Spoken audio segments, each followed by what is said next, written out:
This stage, I'm not changing the point of my ruling at this stage.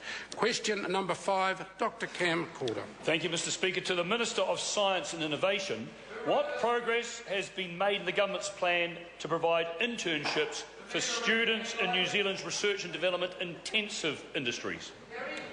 Honourable Stephen Joyce. Mr. Speaker, in Budget 2013, the government provided funding for the R&D Student Grant Scheme to give science, technology, engineering and design students the opportunity to work in some of New Zealand's top commercial R&D facilities. Today I'm pleased to announce to the House that $3.5 million has been allocated by Callaghan Innovation to successful R&D active businesses, enabling them to employ nearly 300 undergraduate and postgraduate students. The student grants will give New Zealand's future innovators a head start in their careers by enabling them to develop their technical skills working in a commercial research environment. It will also be beneficial for industry by helping to speed up businesses' R&D work thanks to the contribution of bright young minds with the latest knowledge and a fresh perspective. Supplementary question, Dr. Cam Calder. What are some of the projects that have been funded through the Student R&D Grant Scheme? Honourable Stephen Joyce. Mr. Speaker, high calibre proposals were submitted by some of our most innovative high-tech companies, as well as a great number of ambitious new startups. 150 companies will benefit from the program this year. It's great to see those companies recognising the value of innovation and the need to provide career development opportunities for our future innovators. Some of the funded projects include developing a pest control toolkit and applying biodegradable plastics to advanced trapping systems, market-driven product development for the health sector, and improving road surfaces through the application of novel materials.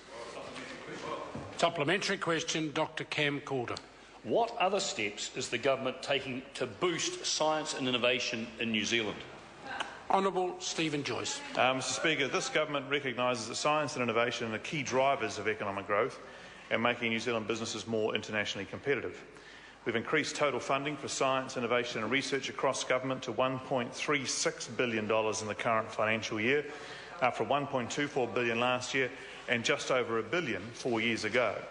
In Budget 2013, we allocated an additional $75 million over 4 years for business R&D grants and $31 million over 4 years for repayable grants for start-up businesses. And of course, we've established Callaghan Innovation, our new high-tech HQ for business research and development. Supplementary question, Honourable Trevor Mallard. Does the funding for the internships include funding for air travel for interns who will work on projects previously done at Ruakura or at Kiwi Star Optics, which are now going to be done in Melbourne and Sydney? Honourable Stephen Joyce. Well, Mr. Speaker, I think the member does not understand the way the R&D student grants work, so let me take him through it for him. And that is that these are working in private sector companies that are already established and operating their own businesses, doing research and development.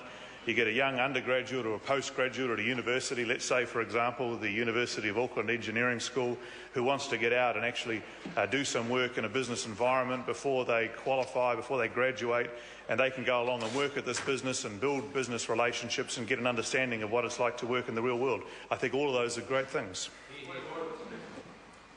Point of order, Honourable Trevor Mallard. Mr. Speaker, it was a very specific question about whether there would be airfares available for interns to work with companies, Kiwi Star Optics being an example, that was previously based in New Zealand. That was not answered. It sort of was, but if the Minister could help by the essence of the question was, does the funding include airfares?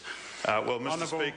Stephen Joyce. Well, Mr. Speaker, I don't believe that the funding does include airfares, and I point out again to the member, I thought he already understood that Kiwi Star Optics was not a private sector firm in that regard, and therefore it answered the question. And also I think the Premier Minister's question is simply incorrect as well. Question number 6, Dr. Russell Norman. Thank you, Mr. Speaker.